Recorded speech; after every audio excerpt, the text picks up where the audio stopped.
Welcome to the Chris Rocket Podcast. I am Chris Rocket, and this is a very special Thanksgiving edition. Happy Thanksgiving to everybody. Hope you're having a very good Thanksgiving out there, enjoying time with family, and enjoying all the nice food and festivities. Football is going on today, and if you're listening to this, man, I appreciate it, because there are many things you could be doing today with your family, with your friends. Watch some good football, man. You're listening to me. Hey, I appreciate it.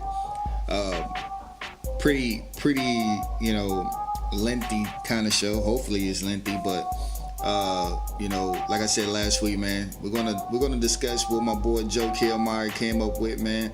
I guess you call it the players that he picked for each team: best quarterback, best running back, best wide receiver tight end combo from the 90s on through. Not all time, just the 90s to the present. And pretty good list he came up with. Of course, I had my own list. There are a lot of agreements between us, but there are some things that there are some players that I felt like should have been on this list. But that's why we make lists. And I think this was the greatest thing about this list was it's debatable. This is from his point of view, and him being in Steeler Nation, and I'm being in Cowboys Nation. I think this is great. Not to say that the list is wrong, because it's an opinion, and it's a debate. It's a friendly debate, but for the most part, I agree with him. And we're going to start right now with the North Divisions. As you can see right there, we're going to start with the AFC. Baltimore, he got Joe Flacco, Jamal Lewis, and Todd Heap as the wide receiver tight end. I agreed on all three. I mean, you can make a debate whether you can put Derek Mason as the wide receiver, because all those 90 catch seasons, especially coming from Tennessee, when he came over there, I mean, instant office. Some people might say Trent Dilfer took him to the Super Bowl, but then again, some people might say he hid behind that defense. But Joe Flacco also took him to a Super Bowl. So, and if you look at the numbers, Joe Flacco, what much better than Trent Dilfer. And Jamal Lewis, that was just a no-brainer. Big dude, fast. I mean, I remember every time he got the ball, he just hit that hole so hard. And with the great offensive line that they had over there, man, you had Jonathan Ogden at that left tackle spot, man. It was a beast. Sam Gash at the fullback spot. I mean, that team was very special. But I agree with this list. Cincinnati, he had Andy Dalton, Corey Dillon, and Chad Johnson. Not Chad Ochocinco, Chad Johnson. Now, the only dispute I had with this was I thought Carson Palmer should have been on this list. If it wasn't for Kimo von Oelhoffen, they probably would have went to the Super Bowl that year, or at least the AFC Championship. And I think that was one of the reasons why, I guess it took for Brady to get his knee hit, because before Palmer got hit by Kimo, like, that team was reeling. That team had Chris Henry at wide receiver. I mean, I think it had Rudy Johnson on that team. If I'm not mistaken, it had Rudy Johnson at running back. And that team was the shit. TJ Houshmandzadeh, they had a great wide receiver core. But Carson Palmer made that team work. That defense, Takeo Spikes, Leon Hall. That defense was humming, man. But Carson Palmer kept that team together. 4,000-yard passing. I mean, you can make a debate for John Kitna, who also passed for a lot of yards for Cincinnati. For the old heads, they might say Jeff Blake, but Jeff Blake really, he really didn't pass for a lot of yards. He just kind of kept them relevant for a little bit. But the only dispute I have with this is Carson Palmer at quarterback. Cleveland, yeah. Cleveland, I mean, you pretty much just got to take your pick with these people, because they don't have a lot of people to kind of be happy about. A lot of the guys they got that pretty much everybody like is non-skilled players, like Joe Thomas, on defense, you got Joe Hayden. I like DeQuell Jackson, the linebacker, and I like TJ Ward. But for the most part, people like Joe Thomas. I did like Alex Mack. I just wonder why they let him go, and it shows that they suffered without him. But, as far as skill positions, it's slim pickings. Just like he said, quarterback, he got Brian Hoyer. Running back, Peyton Hillis. Wide receiver tight end, Joshua Cribbs. Now, I'm nitpicking because in a way he's right. Brian Hoyer, when he was quarterback for them, man, at one point they were 7-4 leading in the division. 7-4. And, everybody was optimistic, like, yeah, we finally got it right. And then everything went downhill. So I don't dispute that pick too much. I'm just really nitpicking. I went with Derek Anderson because, that was when they were really exciting. Even though it was for a couple of years, I picked Derek Anderson. Peyton Hillis, that's a no-brainer. 1,000-yard rusher. Really big guy. I just wonder what the hell happened to that guy. Just wondering what the hell happened. Joshua Cribbs, he's really known for kick return, but he did do some nice things at wide receiver. I do like that pick, but I'm gonna go with the Pro Bowl wide receiver Braylon Edwards. I may be biased a little bit because I did like him coming out of Michigan. Braylon Edwards had a 16 touchdown year, and his quarterback was coincidentally Derek Anderson. Braylon Edwards, I thought, was going to be the savior for that franchise, and it's just unfortunate that, it didn't really work out that way. And I think on that same team, they had Kellen Winslow. So they had some pieces, man. It's just unfortunate that, different parts of the era, they have great players, but they don't have a complete team. Like right now, they got a good running game. They got a manageable defense, but the quarterback situation. There are times where they had a great tight end. There are times where they had, a really decent quarterback, but no receivers. It's just unfortunate. Pittsburgh, I agreed all across the board. Big Ben, Jerome Bettis, Hines Ward. It's really a no-brainer. This team is basically just a habit of continuity, man. They had great players all around. There's no dispute when it comes to quarterbacks. Who else you going to pick at quarterback? Who you going to pick? Tommy Maddox? Cordell Stewart? Running back, who you going to pick? What, Willie Parker? Oh, D'Angelo Williams? It's basically no-brainer. Wide receiver, Hines Ward, one of the greatest.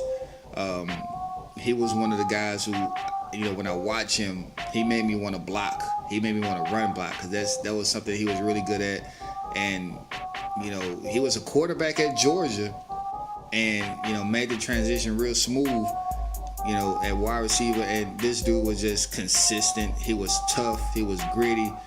And he embodied everything about being a Pittsburgh Steeler. And I'm pretty sure Kill will agree with me on that. No brainer on the Pittsburgh Steelers. And for the all-star list on the AFC North, I agree.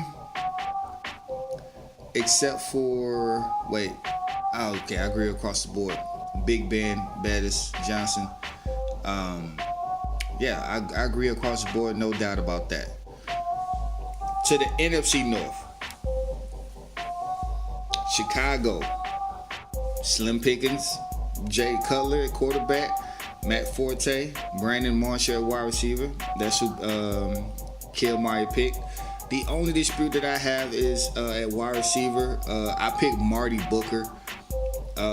Brandon Marshall, I think he was only there for a couple years. And I don't want to be a hypocrite because Derek Anderson was only there for a couple years for the Cleveland Browns. But to me, Marty Booker, at the time, and my memory goes back from 1998. So, a lot of these guys, they're not going to be back in the deep 90s, unless it's very obvious, except for my Cowboys. You'll find out. But I picked Marty Booker. This guy was the possession receiver for the Chicago Bears in that late 90s, early 2000s. 88 catches, 90 catches, 100 catches. Like, this guy was, a first down machine. Brandon Marshall, of course, he brought some swag to the receiver. He was very productive. Not going to take that away from him. But in my opinion, I think Marty Booker was the best to me. Been there a little longer. I think he was there like 4 years. In the time where I watched him, I think he was there 4 years before a guy named Marcus Robinson came in there and got like 1,400 yards and then fell off the face of the earth. But yeah, I got Marty Booker. Other than that, I agree. For some people, they like Anthony Thomas coming out of Michigan for Chicago, but couple thousand yard seasons, and basically just couldn't stay healthy after that. Quarterback wise, that's just a no-brainer. Jay Cutler. I mean, who else you gonna pick? Jim Miller, who had like one 400-yard game back then, and then that was it. But yeah, Chicago. That's Chicago. Detroit, no-brainer. We agree across the board. Matt Stafford, Barry Sanders, Calvin Johnson.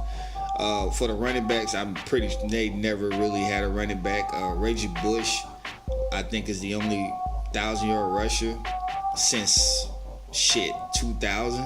Since Barry Sanders, I think, the only 1,000-yard rusher. There was at one point I thought Javid Best was going to be something, but those concussions knocked him out. Quarterback wise, Matt Stafford. That's just a no-brainer. I mean, who else you gonna pick? Joey Harrington, John Kitna, and of course wide receiver. If you want to go back a little further, back in the deep 90s, I mean, Herman Moore was good, Johnny Morton was good, and then it went through a lot of receivers. Charles Rogers, Mike Williams, Roy Williams. Those guys who were really good coming out of college, but Charles Rogers in particular, he couldn't stay healthy. Roy Williams was inconsistent. To me, Roy Williams was overhyped. And then Mike Williams, he just got too big. When you run a 4.6, 4.5, you're not going to be built for a fast league like that. So it was sort of productive, 50 catch, 60 catch guy, but for where they picked him, they expect him to be the dynamic game changer, and he wasn't that. So Detroit, we agree across the board. Green Bay, he had Aaron Rodgers, Dorsey Levis, and Donald Driver. The thing about Green Bay, man, is they do such a great job at developing people. They do such a great job at drafting.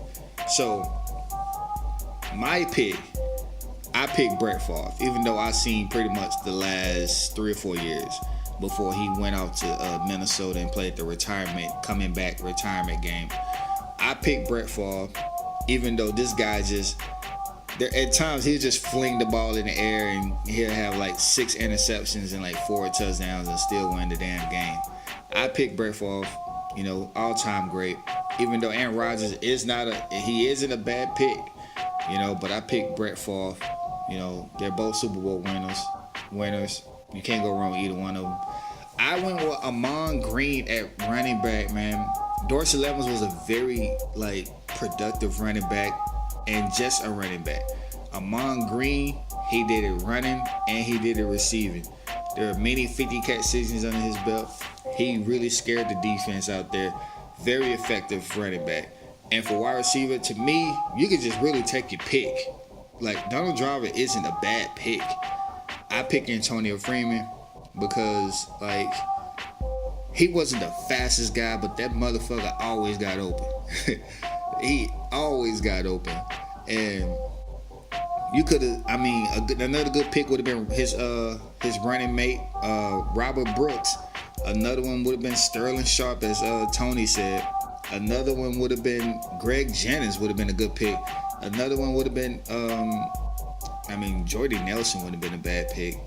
But, anybody that, the continuity at wide receiver for this team is just bananas, man.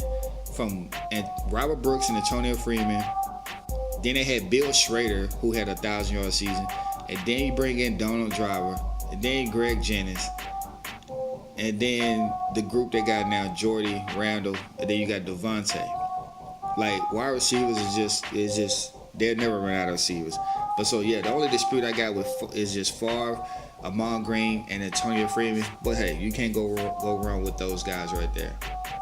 For the Vikings, I agree across the board.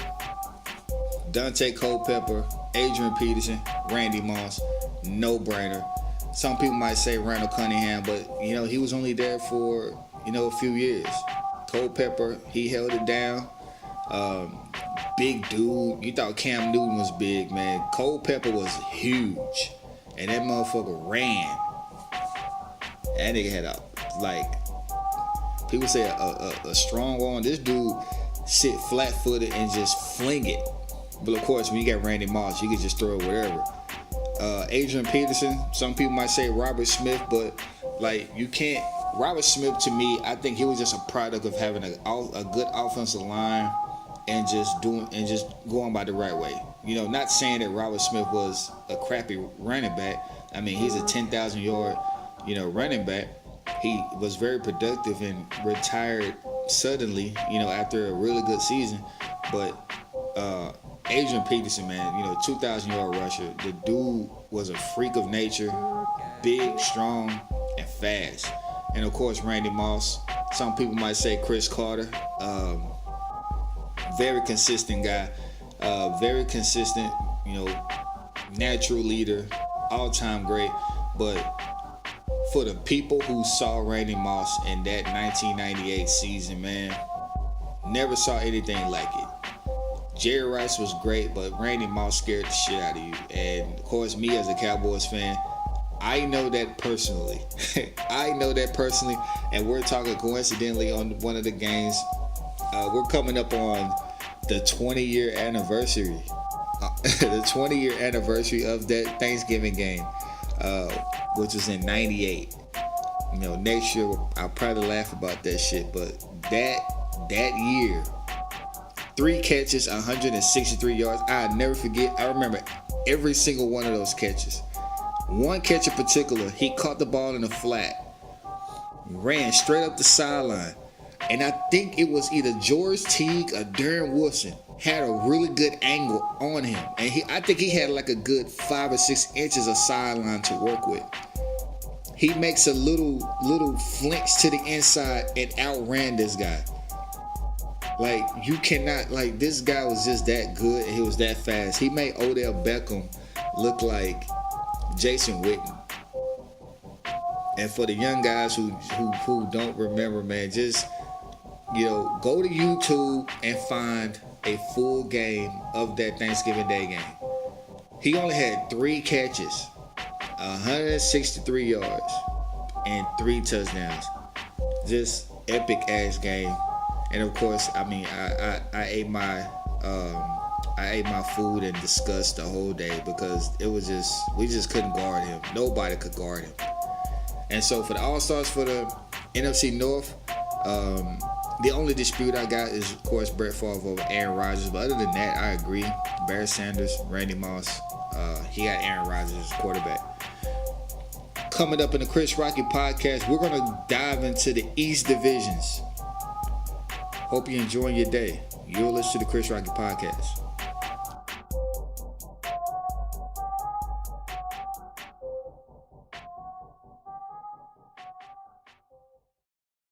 Yes, officer, I know it doesn't look good, these guys running a train on me and all, but the thing is, I'm an addict. A sex addict. Finally, a meta-addiction you can blame all your other addictions and insecurities on. That's right. It's time to give personal accountability one in the can. Read 13 Steps to Heaven today. 13 Steps to Heaven. Available wherever books are still sold. On the inside, you're an adventurer because nothing impresses people like having hobbies. I want to get that outdoorsy vibe, but I'm not an outdoorsy person. I really hate nature. On the outside, nothing impresses people like Crevice. The outdoor outfitter that gives you exciting hobbies and ensures you look the part. Hobbies aren't about doing something, they're about seeming interesting. Sports aren't about actually participating, it's about looking the part in the bar. Let's face it, guys into extreme sports could probably get a lot of chicks if they weren't self-absorbed turds. Crevice. We help you take the inside outside. Crevice. Never stop pretending.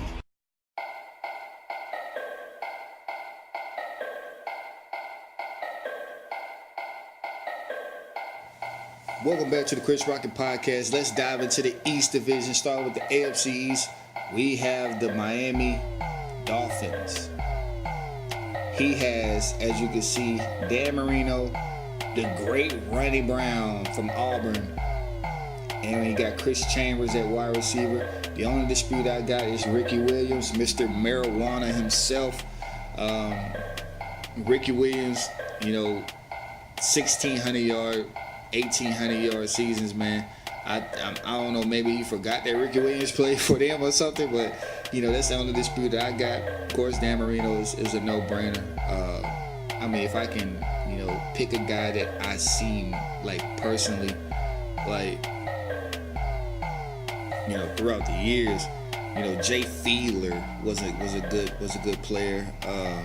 Chad Pennington was there a little bit, but Jay Fiedler was the guy that was there most of the time, and they pretty much did pretty decent with them because they had a great defense with Jason Taylor at the defensive end and Vonnie Holliday at the defensive tackle. But for the most part, I agree with this list. Other than the fact of Ricky Williams at running back, New England, of course, Tom Brady. That's a no-brainer. He got Kevin Falk, the great Swiss Army knife running back, kick returner, and then he got Rob Gronkowski as the wide receiver tight end. For running back, I got Corey Dillon. Just had monster seasons with the New England Patriots, and to be quite honest, he's the only guy to rush it for over 1,500 yards since then. That was a no-brainer for me. And for wide receiver tight end, even though Gronk is a good pick, I went with Wes Welker. That guy pretty much revitalized that slot receiver position. Usually that position was really reserved for possession receivers, big possession receivers. Usually at that time, teams usually shied away from little guys being a possession receiver, but he really revitalized the positions, and that really made way for guys like Edelman, Cole Beasley, Andrew Hawkins, guys like even Tyreek Hill, Antonio Brown, doing those jerk routes, those in and out routes, that real quick 1 yard slant routes. He really just made it cool for that position to do that and really be effective. It just really sucks he had all those concussions and had to retire. But I picked Wes Welker for the wide receiver tight end. But good picks all around. Kevin Falk was a really good kick returner, very effective kick returner, and a guy that really did what you asked him to do, and he was very effective at it. The New York Jets, I agreed across the board. Chad Pennington, noodle arm ass, Curtis Martin, and Keyshawn Johnson at the wide receiver spot. Some people might say Wayne Quebec. Some people might say quarterback Vinny Testaverde. But I think Chad Pennington was really just that consistent guy that was perfect for that team. They had a great defense. They had Brian Cox at the linebacker spot. That team was pretty much built on veterans from, in their mid to late 30s who was still able to do it. And Pennington didn't make a lot of mistakes. They ran the ball good. They controlled the clock. That team was great. Buffalo, another no-brainer. Jim Kelly, Thurman Thomas, Andre Reed. If I'm going off my viewing history from 98 all the way through, I'll probably go Buffalo. Because at the time when I first started watching, there was a guy named Rob Johnson, and him and Doug Flutie was flipping. And I'm trying to see who the hell came after that. Who the hell came after him? Well, anyway, but running back, Marshawn Lynch is another good pick as far as my viewing era.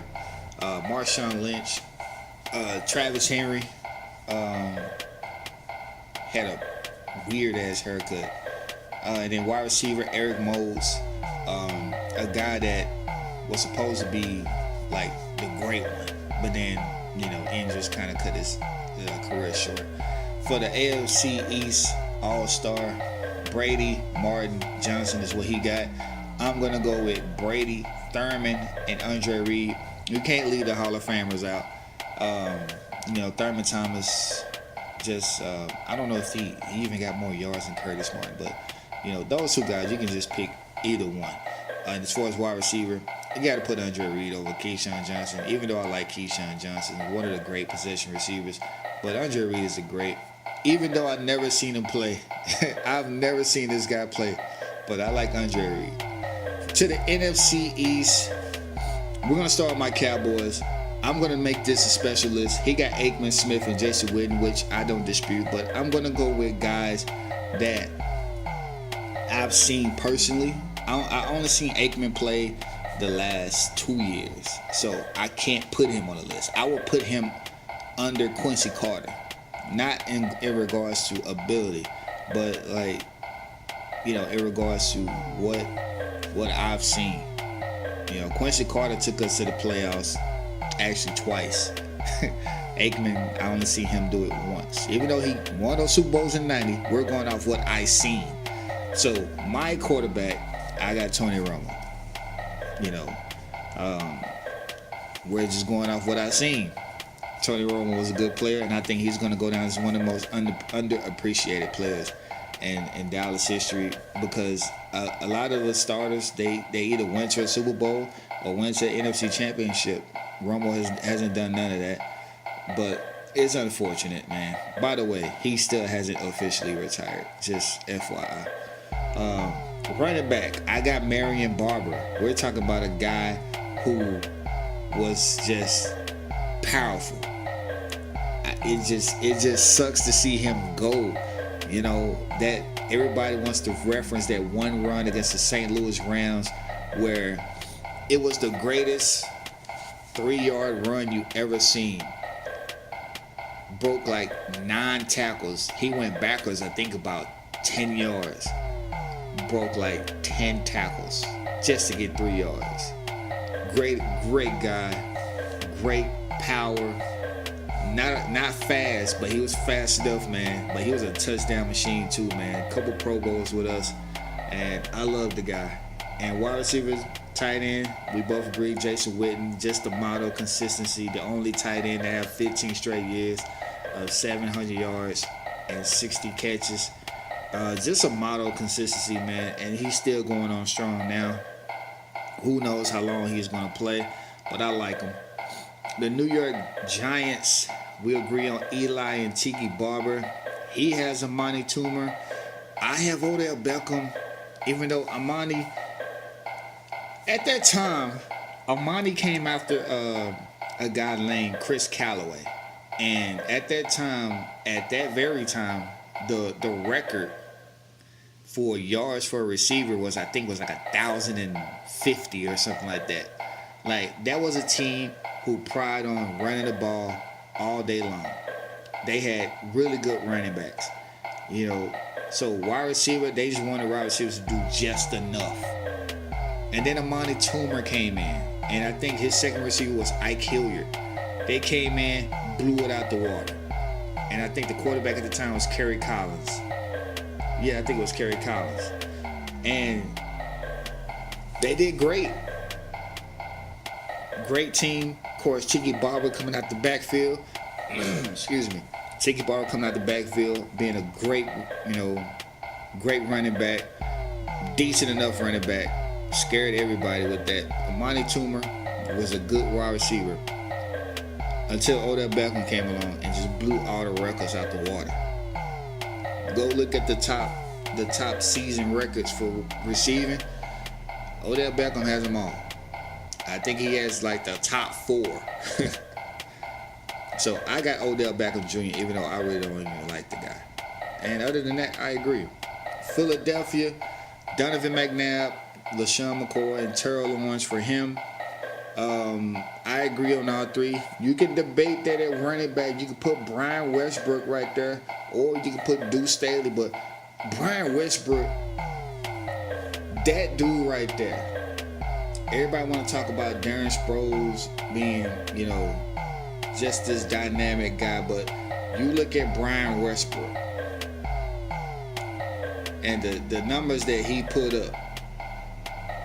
It was almost like, like a video game. The guy has 73 touchdowns. Let that sink in. He had two. Let me look at this again. He had a 90 catch season. He had multiple 60 catch seasons. Like, this guy, you could not guard. You couldn't guard this guy. He was one of the guys who would run it.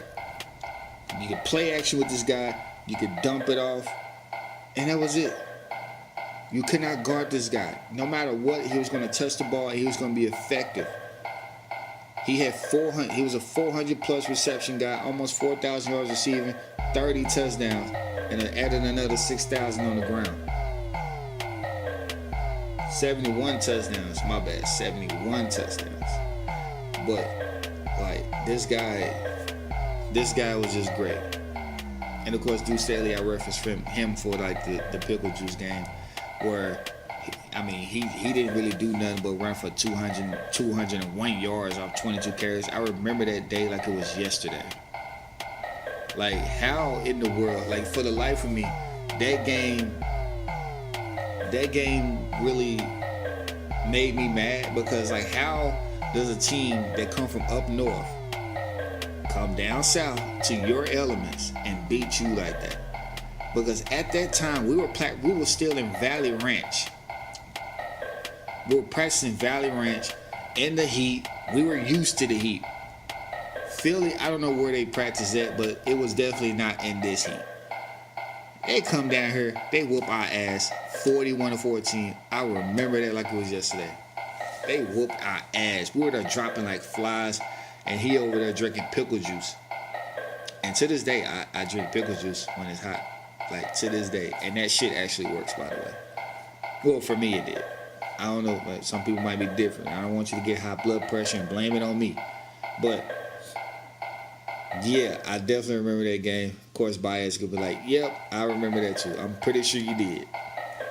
And Washington, he got Kirk Cousins, Clinton Portis, and the great Santana Moss.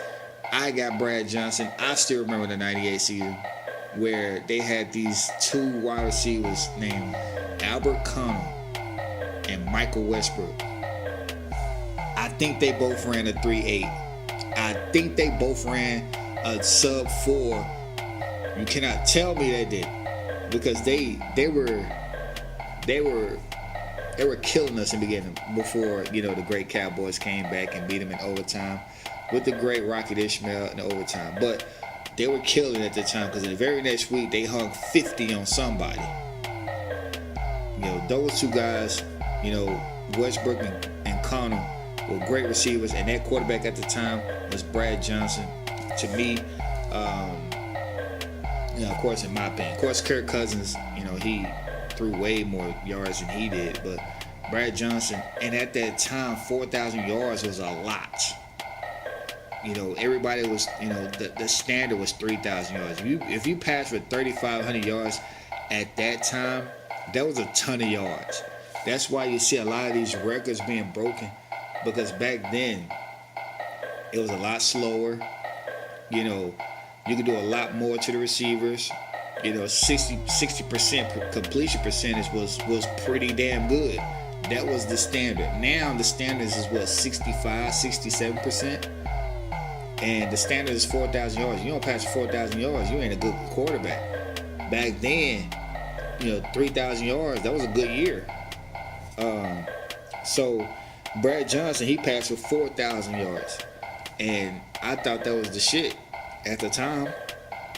And so, yeah, that's why I got Brad Johnson. For the All-Stars, for the NFC East, He got Aikman, Smith, and Owens. I got Eli, Portis, and Witten, basically based off my viewing experience from 99 all the way through. But not a bad list. But coming up, the Chris Rocket Podcast, we're going to go to the South Divisions, man. You'll listen to the Chris Rocket Podcast. I used to enjoy lighting up a bowl of black tar heroin at work, but with today's climate, you can't smoke anywhere. That's why I got the Electro-Toke electronic pipe. You hear that? It sounds like I'm freebasing smoking a pipe, but it's electronic. Looks like a bass pipe, feels like one, tastes like one, and most of all, it feels real. That's because the real chemicals you enjoy are being delivered by harmless water vapor. It uses highly sophisticated micro-automation technology to make the consuming of hard drugs healthy, discreet, and pleasurable. And it's completely safe. Pick from many different cartridges and flavors. Peanut butter flavored meth, cheesecake cocaine, bubblegum flavored heroin, just to name a few. Finally, there's a safe and discreet way of blazing a bowl. Visit electrotokesystem.com today. Adrenaline junkie? Isn't it time you tried Ego Chaser and took things to the limit? Enjoy these sexy shots of extreme sports and base jumping. But we mostly sell energy bars to desperate middle-aged men who haven't played sports for years, but are suddenly obsessed with triathlons. Hey, you could be a super athlete, even though you have an office job and a family you ignore. You don't have time for real friends. You're a warrior. It's an energy bar that's all about you. How big is your Ego Chaser?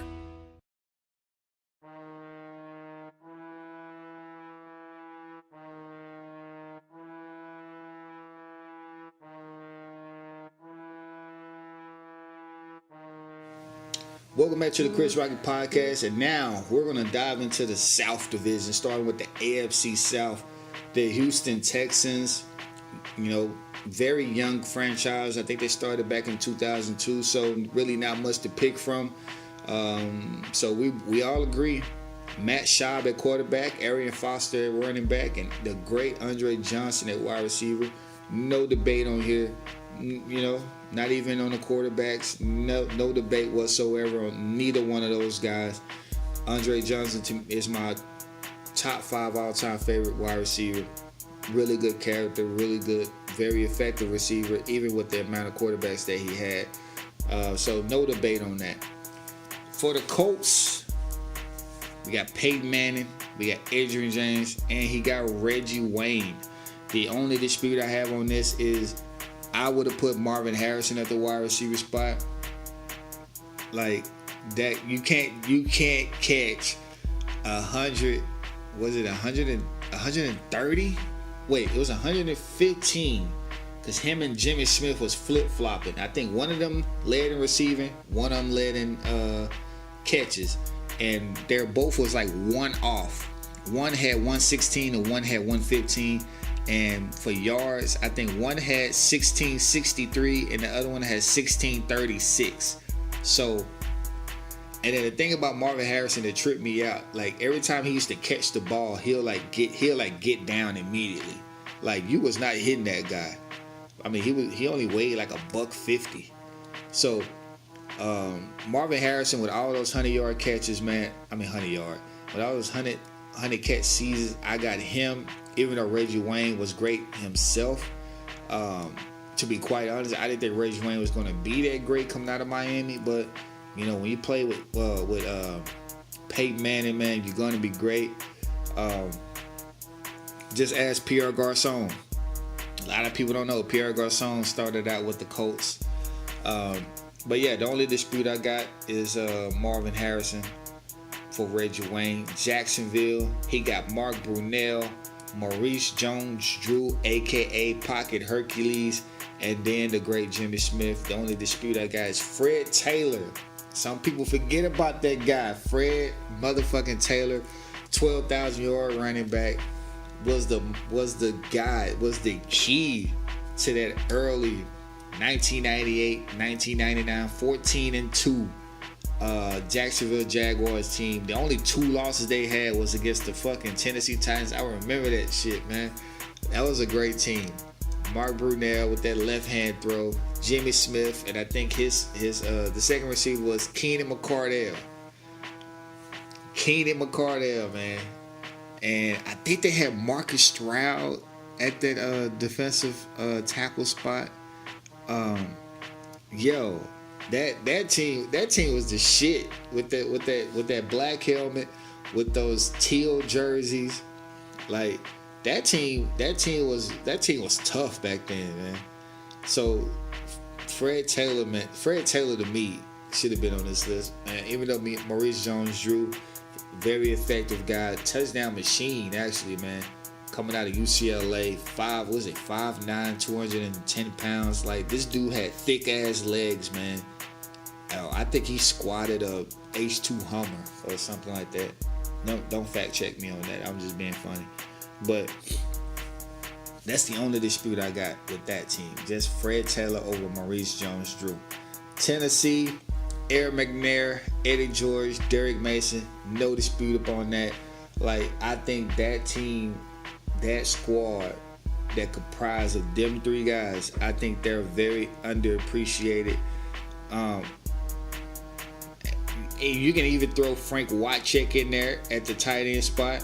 Like, that team was 1 yard away from beating the St. Louis Rams. 1 yard. That team was great. And you know, it's gonna be one of those teams where, like, you go back and you watch them. It'll make the Oakland Raiders. It'll make a team like, who can I compare them to who play today? Because they had great cornerbacks too, like Samari Rowe. I want to say, because Eddie George wasn't a guy that outran people.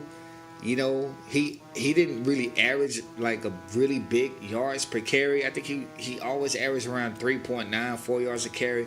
He was just a guy that gave you 4 yards here, 5 yards there, 10 yards, 3 yards, 4 yards, 5 yards. He just kept it moving. He wasn't a guy that's going to outrun you. He was just going to wear you the fuck down. So, like, you know, that team was just perfect. And I think that'd be one of the very underrated teams of all time to me. The All-Stars for this list: Peyton Manning. I almost said Eli. Peyton Manning, Eddie George, and Andre Johnson. The only dispute I got on this list, I will put Adrian James over Eddie George. Even though you can't go wrong with either one, I just think, you know, Adrian James just looked better on paper, maybe because, you know, he just, you know, for the offense, he was just much more dynamic. 1,500-yard seasons, even though George was much more consistent. So that's what I think. All right, to the NFC South, the Atlanta Falcons, he got Matt Ryan, Jamal Anderson, and Julio Jones. He later revealed that he forgot about Michael Vick, which is who I picked. Didn't mean for that to rhyme. I got Michael Vick. I got Michael Turner. I initially had Steven Jackson, but then I had to realize, like, yo, Michael Turner. Michael Turner was that dude.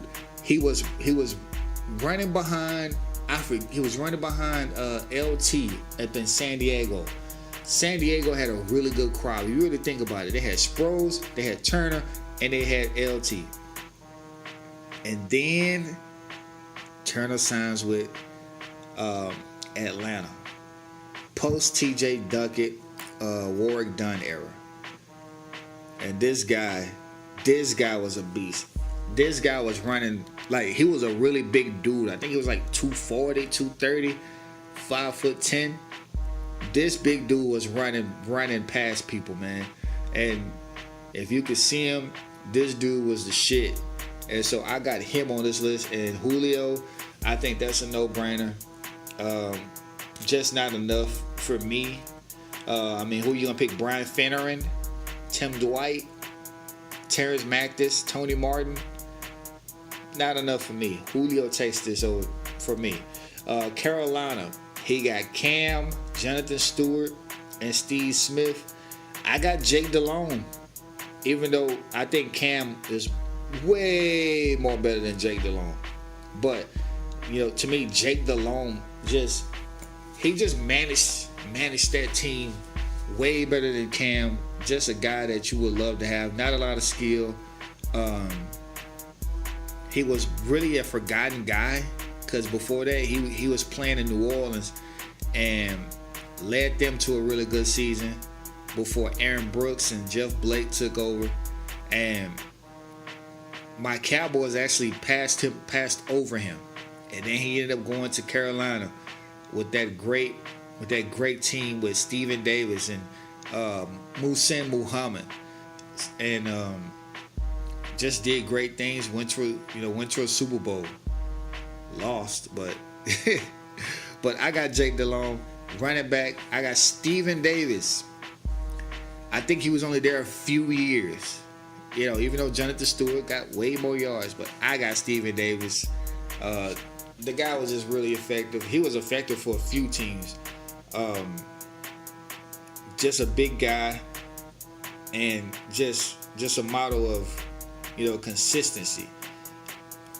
He was a veteran at the time, stepping into a position where he was coming out of Washington, a forgotten man, came in 1,400 yards, and then the injuries took over. But the guy was really great for me. Just very consistent guy. Jonathan Stewart is much better than him, but the one I remember most was Stephen Davis, and of course Steve Smith. I mean, you can't dispute that. That guy is just a shit. Everything that he just embodies, in that 5'9" frame, is just incredible to me. How do you throw a fade to a guy that's short? And this guy used to come down with it. He used to stiff arm linebackers like it ain't shit. He's like 5'9". It's like 5'9". But yeah, good list. New Orleans, Drew Brees, Deuce McAllister, and Joe Horn. I have no disputes about this list. I agree all the way around, man. People forget about Joe Horn. Like Joe Horn with the cell phone celebration, and what they brought to that team.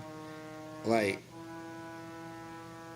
a lot of people forget about him, and of course he was forgotten man because he actually came over from Kansas City at the time and went right to work. 3 straight 100-yard seasons. 3 straight 1,000-yard seasons. 1,200 yards to be exact. Just a guy that just got it done. He's just a model of a guy who hard work, determination. He was a 5th round pick and came in and revitalized that city. And I can't dispute that. I really can't. Some people might put Marcus Colston on the list, but Joe Horn to me was the shit. And of course Deuce McAllister. Like, how can you not like Deuce McAllister? Tampa Bay, he got Brandon Johnson, Warwick Dunn, and Joey Galloway. I can't dispute this. Not at all. Some people might put Mike Allstott at that running back spot. I got Keyshawn Johnson at that wide receiver spot. 100 catches. Even though Joey was very productive for them, I got Keyshawn. When you think of the great teams, that great defense for the Tampa Bay Buccaneers, you got to include who was on that offense at the time. Keyshawn Johnson. Even though Joey Galloway had some very good seasons with them, 3,000-yard seasons for him, but Keyshawn to me was the heart and soul of that offense on that team. He was the guy. Now, of course, they weren't on a team together, obviously, but when you look at that team, you had Keyshawn on one side, and I think you had McCardell. I think McCardell played with him 1 year, but I know for sure Bert Emanuel was on that team. And Yeah, Bert Emanuel was on that team. And I forget who was at tight end.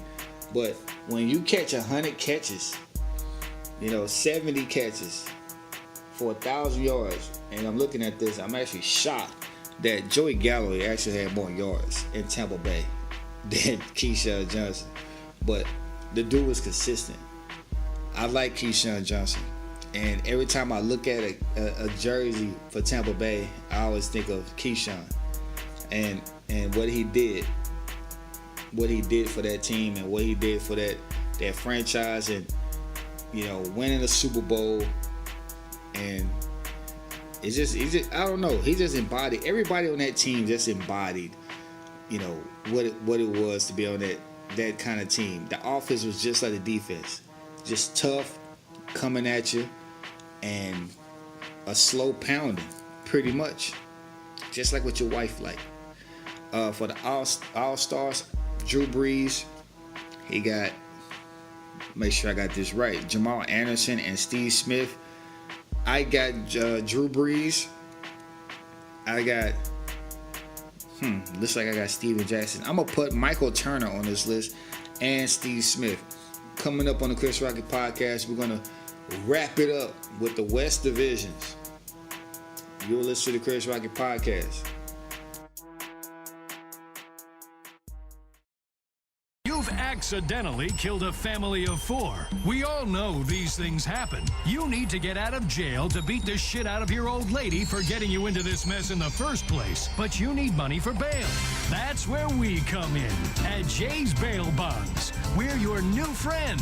We're here in your time of need, but skip town on us and we'll hunt you down like the vermin you are. You may be in a lot of trouble with the law, but now you're in debt to an angry, unregulated lunatic who will be happy to take a shit on the Constitution to get their money back. Contact Jay's Bail Bonds today. Hi, I'm Jock Cranley, former Vinewood stuntman, actor, and now highly qualified candidate for governor. I hate immigrants, the crippled. I can't stand unions, cops, old ladies. The thing is, at least you know I'm a dick. My opponent, Sue Murray, is a know-it-all shrew who actually thinks helping people is the best way to help people. Listen, I've base jumped off skyscrapers. I understand the intricacies of city planning. We've cared about people for far too long.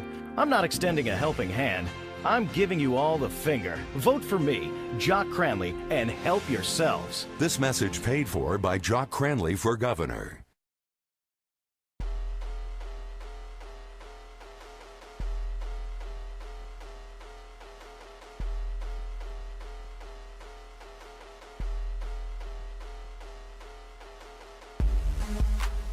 Welcome back to the Chris Rocky Podcast, and like I said, I hope you guys are enjoying your Thanksgiving. Make sure y'all please save me some ham, save me some of that dressing with a little of that cranberry sauce. Hey, if your shit is that good, I probably won't need cranberry sauce. If it's that good to where I don't need cranberry sauce, I might need to just go buy an engagement ring. We'll do a contract marriage to where I just come around on Thanksgivings and that's it. There'll be no more obligations whatsoever.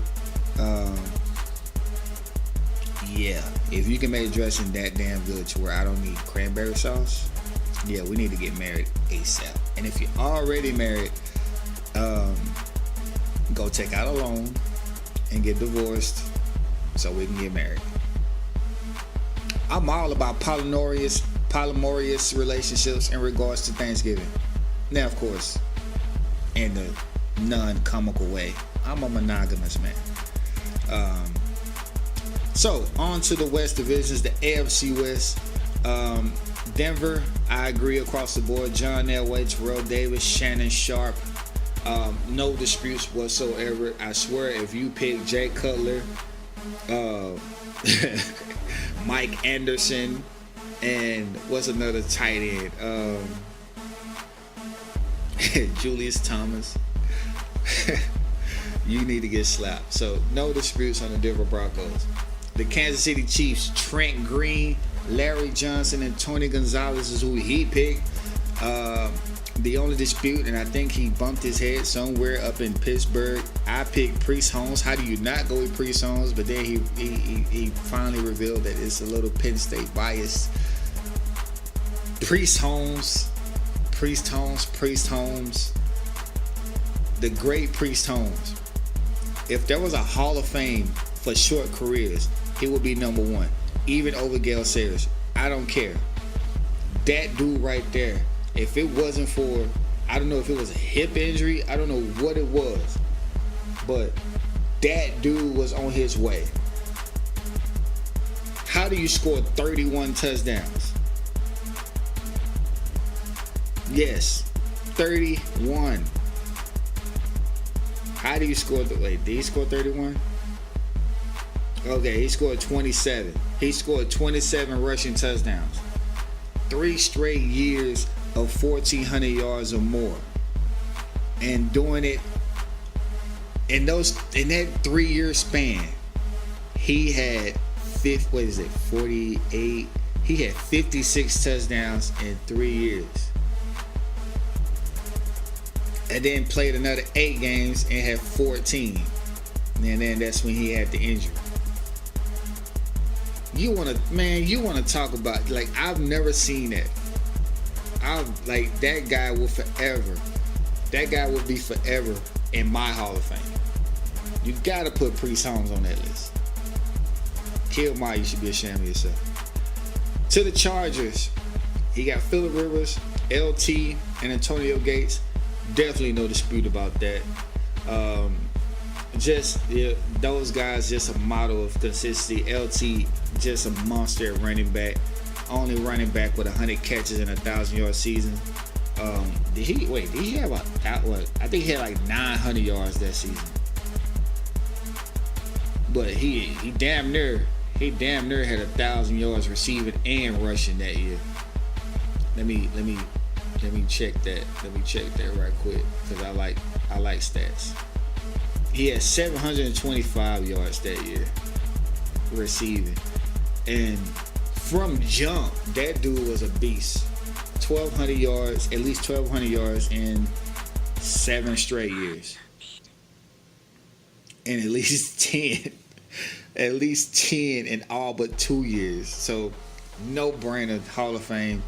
He's in. I'm so glad he's in. But for the San Diego, LA Chargers, I agree across the board. Oakland, I agree as well. Rich Gannon, old ass Rich Gannon, Marcus Allen, Tim Brown. Now, I personally have not watched Marcus Allen play, except when he was in Kansas City, when he used to jump over, like, they used to do those goal line plays where they jumped over the pile. I think that was the only time I've seen him. Now, if you want to go off of the players that I've seen in Oakland, I probably got to go with Charlie Garner, who was on that team in the early 2000s. Charlie Garner, probably. Tyrone Wheatley, another good running back. Of course, Tim Brown. I'm gonna always be biased because Tim Brown's from Dallas, Woodrow Wilson High School, but also a great wide receiver. So for the Oakland Raiders, I agree all across the board. And for the All-Stars for the AFC West, you got Elway, Thomason, Gonzalez. No dispute there. You can debate whether you want to go with Tim Brown or Tony Gonzalez, but to me, like, this is probably the best group out of all groups, you know, as far as tight ends. You got Sharp, Gonzalez, and Gates. I mean, you can't go wrong with either one. For the NFC West, quarterback, he got Carson Palmer, David Johnson, and Larry Fitzgerald. I got Jake Plummer, Beanie Wells, and Larry Fitz. People forget about Jake the Snake. I hated Jake the Snake. This is going back to where the Cardinals was like in the NFC East at the time, before they switched over. Jake Plummer was like what Johnny Manziel is today. Just a fiery guy, misunderstood guy, and you know, just a dude who was just really missed. It was very effective though. A guy that took a lot of risks, but knew how to win for the most part. And that 1998 year took the Cardinals to a 9-7 record. Threw for 3,700 yards, 17 touchdowns, and 20 interceptions. That was back when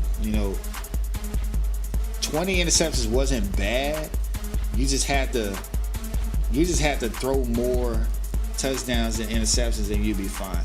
But and of course that was also a time where teams didn't just jump off the quarterback like that. They just kind of let the quarterback do their thing. But I got Jake Plummer for running back. David Johnson is a good pick, but I got Beanie Wells. Beanie Wells from the great Ohio State. Only played a few years, but the guy was effective to me. He was just a guy who just couldn't stay healthy, just couldn't stay on the field. Had one good year back in 2011, over 1,000 yards, 10 touchdowns, and that was about it. So the David Johnson pick ain't bad, but I'm just gonna show some love to Beanie Wells, man. To the Rams. The greatest show on turf. Quarterback, Kurt Warner. No brainer. Running back, Marshall Faulk. No brainer. Unless you're a Steven Jackson fan. Wide receiver, now we have the debate. He has Torrey Holt. I got Isaac Bruce. If you look numbers wise, Isaac Bruce, here is his number. Here are his numbers. 1,024 catches for over 15,000 yards and 91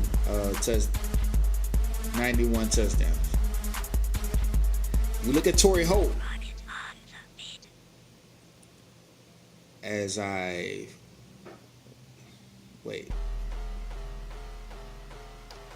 Let me hold on. There we go. We look at Torrey Holt. I'm doing all this shit on the fly. 920 receptions, 13,000 yards, 74 touchdowns.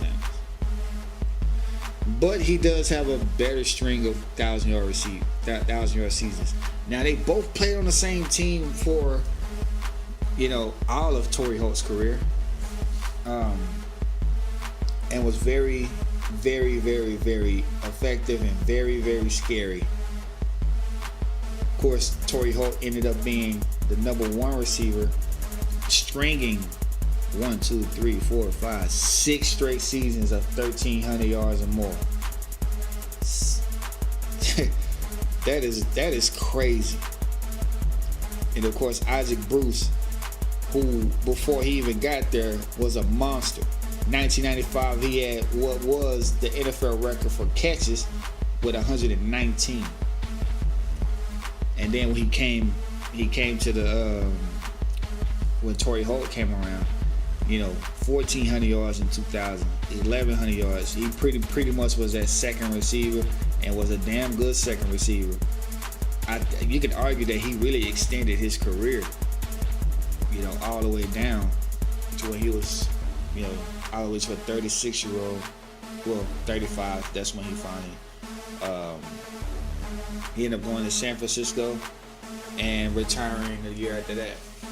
But not a bad pick either way, but I'm going to go with Isaac Bruce because he was already established there. He was already effective there. And the numbers speak for themselves.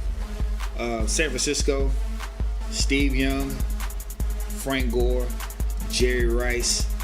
For me, for my viewing, of course, I agree with him. If I could nitpick for San Francisco, I only saw Steve Young for a very short time. Of course, Jeff Garcia comes to mind. For wide receiver, Terrell Owens. So, and I'm just nitpicking. The list is good, but you can go with those guys right there. Seattle, Russell Wilson, Sean Alexander, and he got Darrell Jackson, the great Darrell Jackson. Of course, I'm going to agree with him with Russell. I'm going to definitely agree with him with Sean Alexander. Now for wide receiver, the debate between Darrell Jackson and Joey Galloway.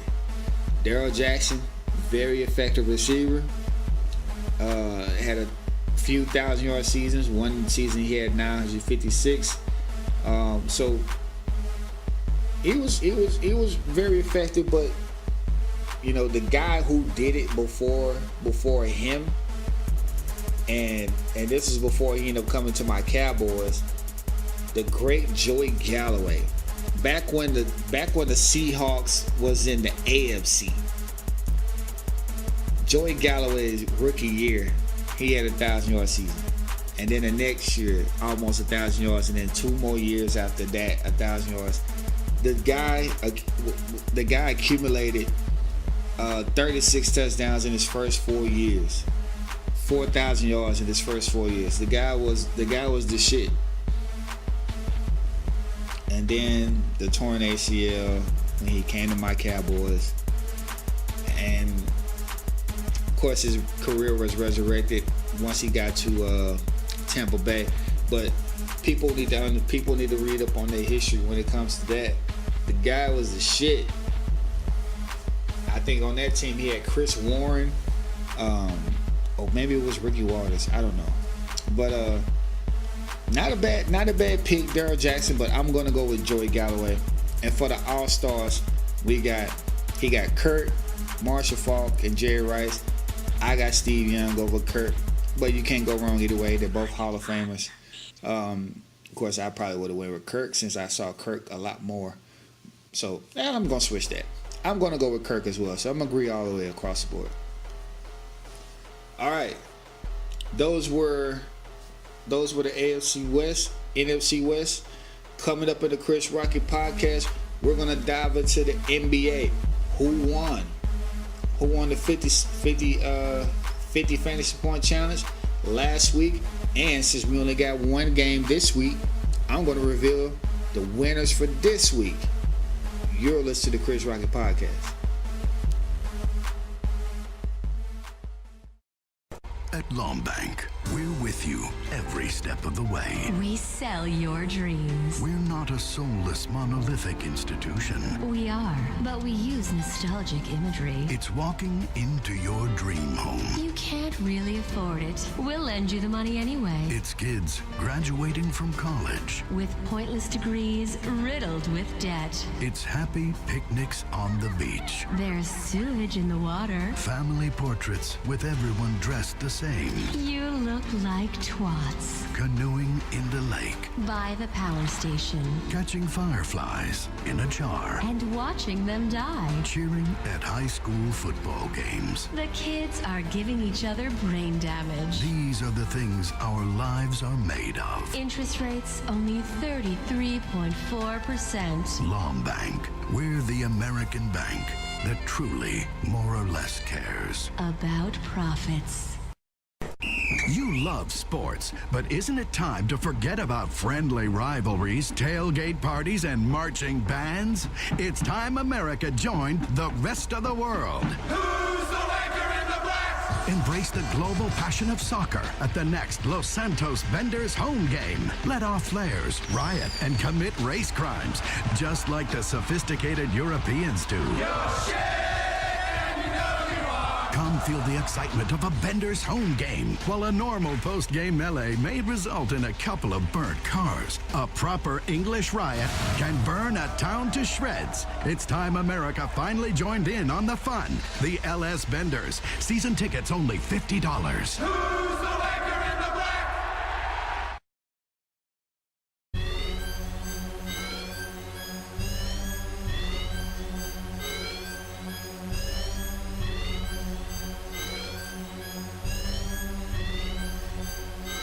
Welcome back to the Chris Rocky podcast. On to the NBA and the last week's 50 point fantasy basketball challenge. It was let's see who did it. As I'm looking, of course, I'm doing everything on the fly. I know you hear the fucking. It was Nisha again. She had Ben Simmons from Wednesday. accumulating the points, 55.8 points. He had almost a triple-double. Everybody else, we had Roy, we had Durant, gave him 37. Who else did it? We had my boy Matt, he had Westbrook, gave him 37 points. Z had Kemba Walker, had 35, was crazy. Kemba had 47 that same week, but it was the wrong day. It wasn't even on the schedule for us. Kill had Anthony Davis, and I kind of thought that was a safe pick, but apparently not. Gave him 28 points, and I thought I had a really, really safe pick with DeMarcus Cousins. I'm in last once again with 24. I'm good with being last, though. That's fine. That's fine. And as far as, we only had 2 games this week. So, a special treat for y'all. I get to reveal the winner on the fly as I sit my phone right here. Alright, so I'm gonna do me last. Some of y'all probably already know the stats from different games, but we're gonna start with my boy Kill, who had Kyle Kuzma. And as I'm putting in, Kyle Kuzma had another very good game, another really good young guy, 17 points, 2 rebounds, okay, no assists. He had 1 steal. How many blocks did he have? Wait, 1 steal, no blocks, and the dreaded turnovers. So far he's 21 points. So, obviously Kill did not, 2 turnovers. That puts him at 19.4 points. The lowest he's had thus far. Clint Capella so far is as high as 1. All right, on to my boy Z.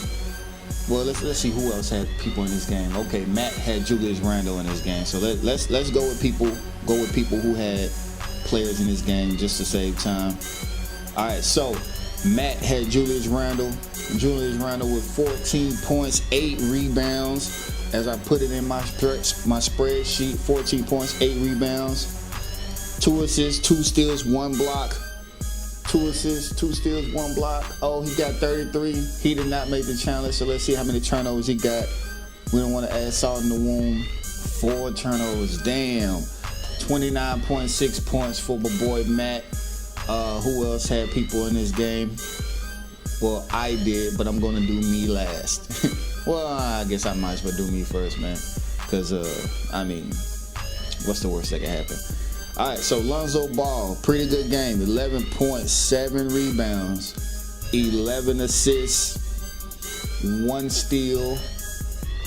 Easily my best production so far. No blocks. I'm at 37 points. I obviously did not complete the challenge. Let's see how many turnovers. 4 turnovers. 33 points, my highest. Hopefully, I'm not in last place. I guess that's a good thing. I'm not in last place. All right, so now we're going to go over to that OKC Golden State game where the rest of the guys got players in. We're going to start with Z with Steph Curry. As I scroll on NBA app, clearly whoever had Westbrook is going to win. So Nisha and Rodgers, they're going to obviously, they complete the challenge. So Steph Curry, 24 points, 5 rebounds, 6 assists. 6 assists, what does that put us? Okay, 39. All right. How many steals and blocks? Of course, he's like 6'1", so he's not getting no blocks. 1 steal, no blocks. Let's see how those turnovers turned out to be. Then 6 turnovers, damn. Puts him at 35 points. Z got 35. Roy had, let me see, who else had a Golden State Warrior? Tony had Kevin Durant. So let's see what Durant had. I'm already looking at the turnovers, so let's go ahead and put that 4 turnovers in. And let's see how many points, rebounds, and whatnot.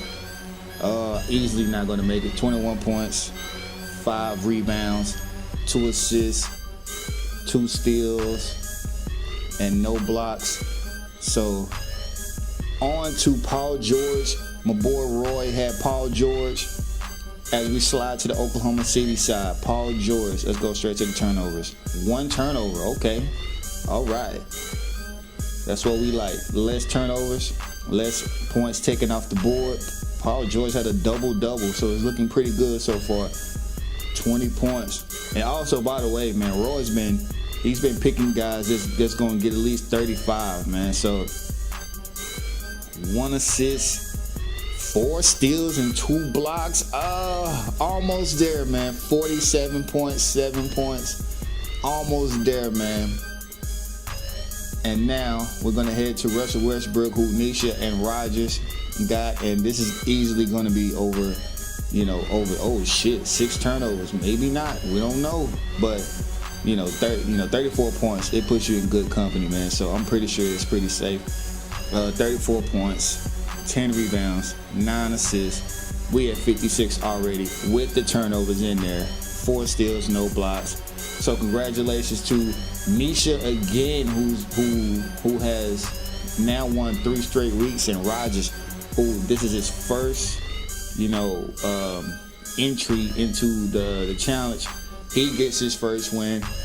Shout out to everybody who participated. I'm finally not in last place for a week, so I can pretty much celebrate. And next week, because I keep up with these stats, y'all know I love these numbers. So I'm gonna get the leaders of the week of the month, and this is fun. I mean, nobody gets a trophy, nobody gets a win. I mean, we just doing this for fun.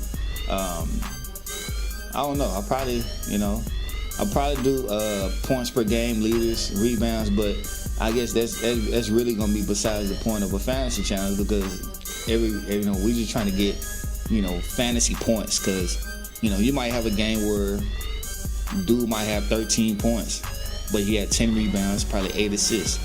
So it's not really about points. Of course, most of us already know that, but this is for the people on the outside, I guess. But I guess there isn't no outside people, since it's just the 12 of us. All right, so on to the picks. There's gonna be a special edition of picks because we only had a Wednesday game, so you would get a double dip. You would get last week's results and you would get this week's results. Last week, very mediocre. I went 3-3, and the first place was 4-2, so I wasn't too far off. This week, I went 0-2. Very, very bad. And so the standings, I'm been knocked down. Still at a respectable percentage. Quickly, for the month, I'm still number 1 in the month, but I'm tied with Roy now. Me and Roy are tied at 12-7, followed by Rogers, Matt, Kill, Jay, Z with 11-8, and then who's at 10-9? Tony's at 10-9, and bringing up the rear at 9-10, we got the great Nisha Darius, who always seems to crawl the fuck back in the second half. Nisha, Punch, and Baez with 9-10. I guess when it comes to standings, if you're close to the person above you, that's always encouraging. So you guys at 9-10, there's still plenty of time to go. Once the NFL season is over, that's when a lot of things crank up.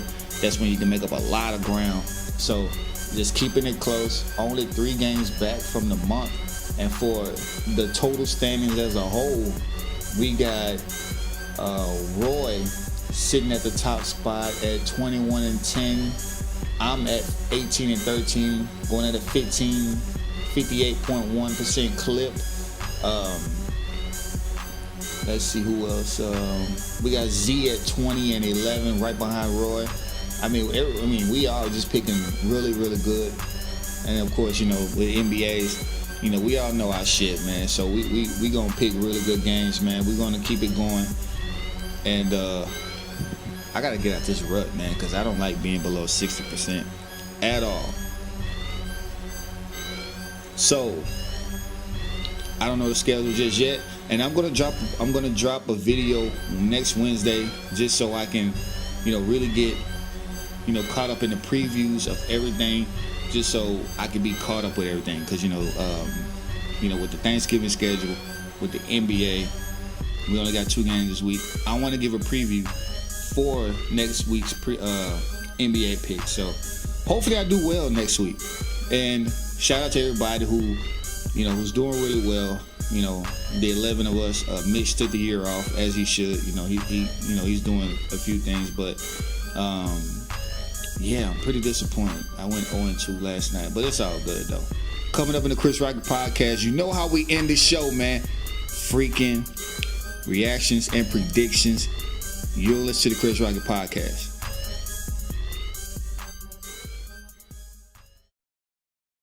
Tiny brain conservative Jock Cranley is at it again, using negative attack ads, calling Sue Murray names that rhyme with front and scratch. Who do you trust to get this state back on track? A drug-addled, philandering former stuntman with multiple concussions? Or a successfully divorced schoolteacher who knows how to talk down to normal people like a real liberal? Sue Murray has been talking down to people for years, and now she wants to talk down to you. Sue has a simple plan to get the state of San Andreas back on its feet again. A massive increase in government spending and a big investment in public radio. Using a minimum 49% federal tax and a 25% state tax, Sue's team of top-level educators and accountants will make the big investments everyone needs in government entitlements. Get what you deserve from the person who knows best. Vote for Sue Murray for governor. I'm Sue Murray, and I approve this message. This is Weasel News. Los Santos traffic is so bad that one woman carpools with a dead body. What will it take for you to use public transit? Transit News. When police pulled over a car on the Del Perro freeway, they discovered a decomposing body in the passenger seat, which turned out to be the woman's dead husband. One witness on the scene told reporters, "I looked over and the car was full of flies." The woman said she had every intention of burying the body soon, but she wanted a last few days in the carpool lane. The Los Santos Transportation Authority announced a new campaign to encourage people to take public transit. We know many of you feel that only losers take the bus or train in this town, and in many ways that's true. But what will it take for you to leave your car at home and take the bus? What do you want? On-time arrivals? Regular service? Strippers on the buses? Well, we're not doing any of that. The Transit Authority promised a new TV commercial that will turn things around. This was Weasel News. Welcome back to the Chris Rocket podcast. You know how we end the show, man. Week 11 reactions, week 12 predictions, man. Last week I did pretty damn good, man. Another 10-win week, 10-4. Didn't get first place, but I'm proud of what I did, man. 71% pick and clip. Everybody did damn good last week, man. The lowest, it was biased, but hey, we all have a bad week, man. Bias been real consistent, man. So I'm sure he's gonna bounce back this week, man. The winner was Z with his fourth first place of the year, 12-2. I mean, just a dominant performance. And then Rogers coming up behind them with Kill, and they both had 11-3, and then a bunch of us with 10-4 records. But I'm very proud of what I did, man. I'm at a 65% clip. The leader, as I'm looking, is Z with 111 and 50 losses, picking at almost 69%, man. So shout out to Z. Dominating performance so far, man. Now, on to the week 12 predictions, man. We got the Thanksgiving game, which is probably on right now. But, I got integrity. My picks are already on the board. So, Minnesota at Detroit. Minnesota is just on a roll right now, man. Adam Thielen is killing Detroit. I just don't trust him right now. So, I'm going to go with Minnesota, the Chargers, and the Cowboys. I feel like if the Cowboys keep this game close and the Chargers' inability to win close games this year, I feel like the Dallas Cowboys will pull this off. Barely. I have faith in my Cowboys. It's time to put the thing to bed. And if Tyron Smith plays and we don't play well, I owe Roy an explanation. I got some crow. I bought some crow from the store, and I got the receipt ready to take it back just in case we do well. But I picked my Dallas Cowboys in this game. If we lose this game, it's not going to look good for our playoff chances. Not for the fact that we're 5-6, but for the fact that we need to play at least 500 ball by the time Zeke comes back. We need to be at least 8-6 by the time he comes back. And this game will really make that happen. Now, to the Giants and the Redskins. Easily the Redskins. But you know how these division games go, man. Anything can happen. But I got the Redskins, much more powerful offense. The Giants, they're still kind of finding their way. Samaj P. Ryan, I think he's going to run all over this defense, even though the Giants got Snacks Harrison dominating that middle. But I just feel like Kirk Cousins, the third leading passer in the NFL, he's going to carve up that defense. I got Washington. On to the Sunday's game, Buffalo at Kansas City. For a long time, I was like, I'm going to pick Kansas City until they show me something. Buffalo, they shit their pants last week. Nate Peterman threw 5 interceptions in the first half. I don't even know if I can do that if I play right now with my fat ass. But they're starting Tyrod Taylor this week. I'm still going to go with KC. This will be the game where I will not fully trust KC if they lose this game. But I'm going with KC. I'm going to trust them. Do not fuck this up, KC. Tennessee at Indianapolis. I'm going Tennessee. The defense is going to dominate this game. Even though Indianapolis have a very capable offense, you know, I feel like they're a very underratedly complete team, if that makes sense. They have a good tight end, Jack Doyle. They have a respectable running game with Frank Gore. They have good receivers with T.Y. Hilton and Dante Moncrief. They have a good enough offensive line. But I just feel like their defense might just let them down. So I got Tennessee in this game. Cleveland at Cincinnati. There's no explanation needed for this game. I'm going to go with Cincinnati. Next, Tampa Bay at Atlanta. Too much firepower in this game. I don't know the status of Devontae Freeman. I pretty much don't care. I'm going to go at Atlanta in this game. Miami at New England. This is a very easy game. We're going to go with functional to dysfunctional. Obviously, the functional team is New England. I'm going to go with New England. Another no-brainer game. We got Chicago at Philly. If Philly loses this game, that makes the Dallas win just obsolete. I'm just going to let y'all know that right now. If y'all lose against Chicago, nobody's going to take y'all serious. I'm letting y'all know that right now. So, you know, you got to put away teams like this. But this game is a very easy game to pick. I'm going to go with Philly. Whoever picks Chicago is either a Chicago Bears fan or somebody that's like super delusional and need their brain switched for a rock. Carolina at New York Jets.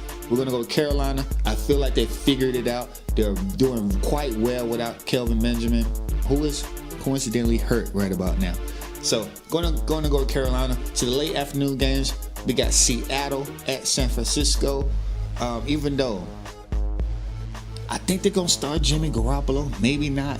This will be a great game for him to start because it puts him on a team where you probably can, you know, learn a little thing or two, but at the same time, Seattle is banged up. So this will be a perfect game for Jimmy Garoppolo to play. But, you know, when you're training, we don't have time for that. We're going to go with the team that's going to win outright. We're going to go with Seattle in this game. A good game right here. New Orleans at the Rams. I got the Rams, but it took me a while to pick this. I don't trust the New Orleans defense like that, man. Everybody does, but I don't. You can only score and give up a lot of points only so much, man. I'm going to go with the Rams. And I got my fingers crossed in this game. Everybody else, I think me and Tony are the only ones so far that picked the Rams. Z and Mitch, you know, they're yet to select, but yo, it's not looking good. I'm going to go with the Rams. I'm going to go with my first gut. Jacksonville at Arizona. Easy game. I'm going to go with Jacksonville. David Johnson is supposed to be on his way back, but he had a setback from that wrist injury. I mean, let's just say that, I mean, come on. That's just code word for let's shut him down. So I don't expect for him to be back nor do he need to be back because they have no playoff chances whatsoever. I mean, look at that NFC West. Seattle, the Rams, they're way above them. There's no need to even try to fight for the playoff spot right about now. So, going to go with Jacksonville in this game. The Denver Broncos at the Oakland Raiders. Two teams who I'm just don't know about. Denver's going to start Paxton Lynch. Like I said, we don't do training on the job here. Oakland, I pick Oakland in this game. Sunday night game, we got Green Bay and Pittsburgh. Obviously, we're going to pick Pittsburgh. The defense is going to be swarming all over Brett Hundley. And in the Monday night game, we got Houston at Baltimore. The Baltimore defense is coming up like I knew they would. So they're going to be all over Tom Savage. You know they're going to be doubling DeAndre Hopkins, which dude is so good, man. He's still going to catch. They're going to find ways to give him the ball, but too little, too late. I got Baltimore in this game. I'm aiming for another 10-win week, as now between now and the end of the season, you won't see teams on a bye week now. So I think we're going to get a full slate of 16 games now. If not, then it'll be the next week on through. But so 10 wins is still going to put me at 60%. I think it's 62.5%. I think. That's what I went week number 1. So 10 wins will still give me at 60%. That's what I'm aiming for. I got 5 so far. So let's keep it going. I'm gonna keep it close. Keep from Z getting that big ass lead, man. He's sitting pretty at the top, and let's hope I do well. This has been a special Thanksgiving edition of the Chris Rocket Podcast, man. I hope everybody is having a great, safe Thanksgiving, having fun with your family and friends. My fam is all the way in Dallas, man, but still love y'all, man. See you guys next Wednesday. I'm going to make a Wednesday broadcast just so I can get caught up. And then after that, we're going to do it every Thursday again. I don't know. Maybe I will do it every Wednesday. But we'll figure it out next week. You have been listening to the Chris Rocket Podcast. Be safe, y'all. Take care.